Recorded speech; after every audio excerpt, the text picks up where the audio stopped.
जैसा कि last episode में हमने देखा कि श्रेक स्कूल और फ्रेंजी बैटल टीम के बीच फाइट शुरू हो गई थी। अब दोनों एक दूसरे पर अपने अपने तरीके से हमला करते हैं, लेकिन फ्रेंजी बैटल टीम निंगरोंग रोंग और ऑस्कर पर ज्यादा ध्यान देते हैं। वो ऑस्कर और निंगरोंग रोंग को पहले घायल कर देना चाहते थे, क्योंकि वो पीछे रहकर इनको पावर प्रोवाइड कर रहे थे। अब फ्रेंजी बैटल टीम ऑस्कर को नुकसान पहुंचाने की कोशिश करते हैं, लेकिन तभी तांग शैंग उन्हें ब्लू सिल्वर प्लांट की मदद से रोक लेता है और अब सभी में बहुत फाइट होती है। लेकिन तभी तांग शैंग को याद आता है कि ग्रैंड मास्टर ने कल हमें समझाया था कि हमें फ्रेंजी बैटल टीम में जो असिस्टेंस ब्रांच के लोग हैं उन पर अटैक करना है, क्योंकि इस टीम में जो असिस्टेड ब्रांच का वॉरियर है वो मिलेनियम रैंक पर है, यानी वो पीछे से उनकी स्ट्रेंथ को कई ज्यादा गुना बढ़ा देगा। अब तांग शैंग और बाकी सब उसी असिस्टेड ब्रांच वाले की तरफ जाने लगते हैं, लेकिन वो इस काम में देरी कर देते हैं और असिस्टेड ब्रांच वाला वॉरियर अपनी सोल पावर का यूज करते हुए सभी की स्ट्रेंथ और पावर बढ़ा देता है, जिससे सब बहुत ज्यादा शक्तिशाली हो जाते हैं। अब वो सब श्रेक स्कूल को पीट सकते हैं, इसलिए तांग शैंग ऑस्कर के फ्लाइंग सॉसेज का यूज करके ऊपर उड़ने लगता है। अब श्रेक स्कूल ऊपर उड़ने लगता है ताकि वो फ्रेंजी बैटल टीम के हमले से बच सके, लेकिन अभी भी वो उन पर पत्थर और जाला फेंककर अटैक कर रहे होते हैं। असल में आसमान में उड़कर तांग शैंग असिस्टेड ब्रांच वाले की सोल पावर खत्म होने का वेट कर रहा है, क्योंकि उसके खत्म होने के बाद ही तांग शैंग और बाकी सब इनको हरा पाएंगे। लेकिन उनकी सोल पावर बहुत देर बाद खत्म होने वाली है और इस बीच फ्रेंजी स्कूल के बच्चे आसमान में उड़ रहे सब बच्चों को घायल कर देते हैं और अब सिर्फ तांग शैंग बचता है। अब फ्लाइंग सॉसेज की पावर भी खत्म हो गई थी और अब सब नीचे आ जाते हैं। अब तांग शैंग जो कि अकेला हो चुका है, उसे फ्रेंजी बैटल टीम के साथ फाइट करनी है। लेकिन खुशी की बात यह है कि फ्रेंजी बैटल टीम के पास जो असिस्टेड ब्रांच का वॉरियर है उसकी सोल पावर अब ड्रेन यानी खाली हो चुकी है। लेकिन फिर भी अभी भी फ्रेंजी बैटल टीम को फुल कॉन्फिडेंस था, क्योंकि अब उन्हें सिर्फ तांग शैंग को हराना था। वो 6 बच्चे थे और तांग शैंग अकेला, लेकिन उन्हें यह नहीं पता था कि तांग शैंग कितना ताकतवर है। इसलिए जब एक स्पाइडर गर्ल उस पर वेब फेंकने की कोशिश करती है तो तांग शैंग उसके वेब में नहीं फंसता, लेकिन वो स्पाइडर गर्ल खुद उसके वेब में फंस जाती है, क्योंकि उसकी खुद की थर्ड स्पिरिट रिंग स्पाइडर की है। अब सब लोग ये देखकर तांग शैंग को चीयर करने लगते हैं, लेकिन तांग शैंग उन्हें चुप कराता है, क्योंकि अभी तो तांग शैंग को और भी कुछ करना बाकी था। अब तांग शैंग बाकी जो 6 वॉरियर बच्चे हैं उनको अपनी सिल्वर प्लांट से पकड़ता है और सभी को एक बारी में घायल कर देता है और तांग शैंग जीत जाता है। और अब पहले से ज्यादा ऑडियंस तेज साउंड करते हुए तांग शैंग को चीयर करती है और इस तरह से श्रेक स्कूल जीत जाता है। अब सब बहुत खुश होते हैं। अब सभी रूम में आते हैं जहां ग्रैंड मास्टर उनकी तारीफ करता है और सभी बहुत खुश होते हैं, जिसके बाद अब ग्रैंड मास्टर उन्हें आज रेस्ट करने को कहता है, क्योंकि अब कल से उन्हें और दो लड़ाई लड़नी है। अब तीनों टीचर बाहर चले जाते हैं और आपस में मस्ती मजाक करते हैं। अब फिर अगले दिन भी वो ऐसी ही लड़ाई लड़ते हैं और लड़ाई लड़ते लड़ते काफी देर हो जाती है और इन सभी लड़ाइयों में श्रेक स्कूल की जीत होती है। तांग शैंग की टीम का नाम अब पूरे शहर में फेमस हो जाता है और शहर के छोटे छोटे बच्चे तो श्रेक 7 डेविल्स का मास्क पहनने लगते हैं।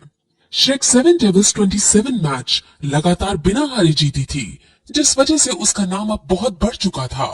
और अब फिर एक दिन ग्रैंड मास्टर अगले दिन की फाइट के लिए रजिस्ट्रेशन कराने जाता है और वहाँ जब वो रजिस्ट्रेशन करा रहा होता है वहाँ सोल एरिना का हेड उससे मिलने आता है और उसके सामने अपनी एक बात रखता है।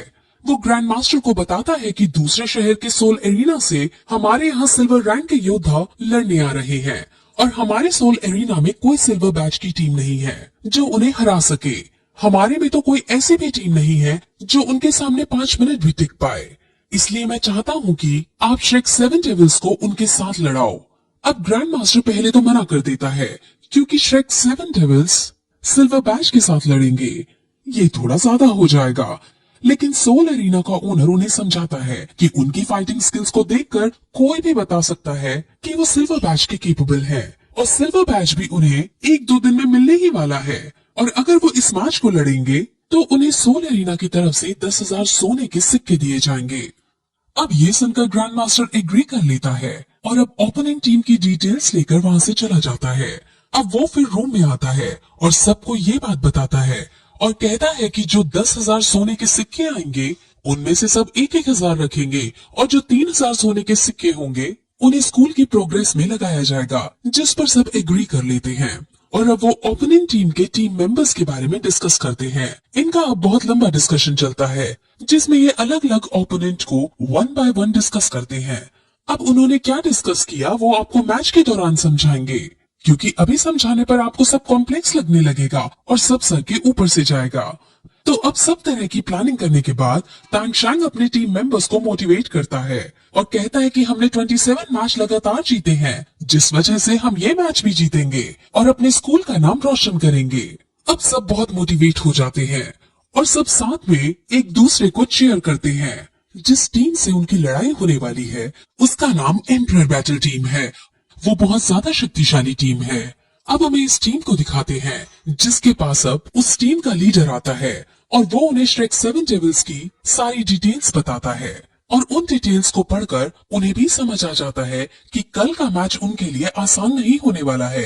अब फिर अगले दिन मैच शुरू किया जाता है और इस बार सोल एरिना पहले से बड़ा डिसाइड किया जाता है और आज के मैच को देखने के लिए 20,000 ऑडियंस आए हुए थे, क्योंकि अब ये मैच बहुत ज्यादा बड़े लेवल पर होने वाला है।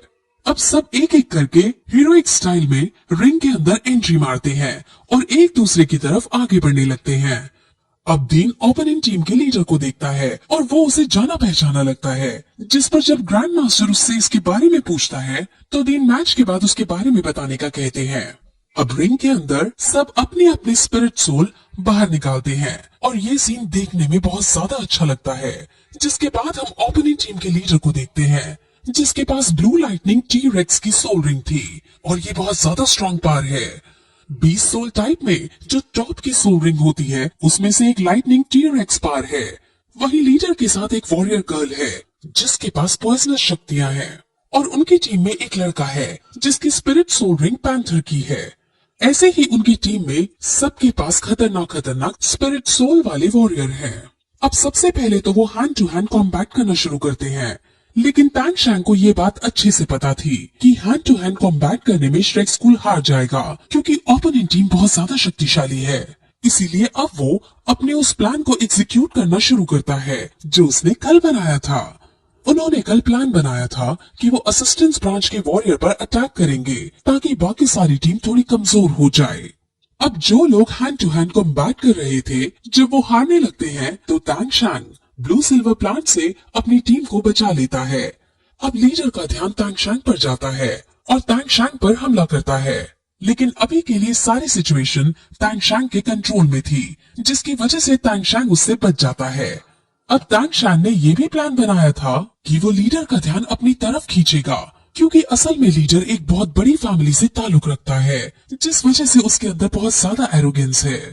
तांग शैंग उससे 1 to 1 कॉम्बैट करेगा और जब लीडर हार रहा होगा तो वो एरोगेंस में आकर कोई ना कोई गलती कर बैठेगा और इस गलती का फायदा श्रेक 7 डेविल्स उठा लेंगे और ओपोनेंट को हरा देंगे।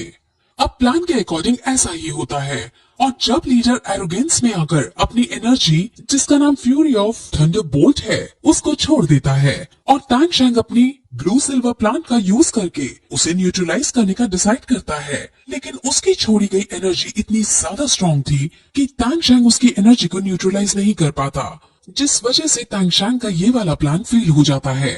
हालांकि वो उसके अटैक को कई हद तक रोकने में कामयाब हो जाता है, जिस वजह से श्रेक 7 डेविल्स को ज्यादा नुकसान नहीं होता।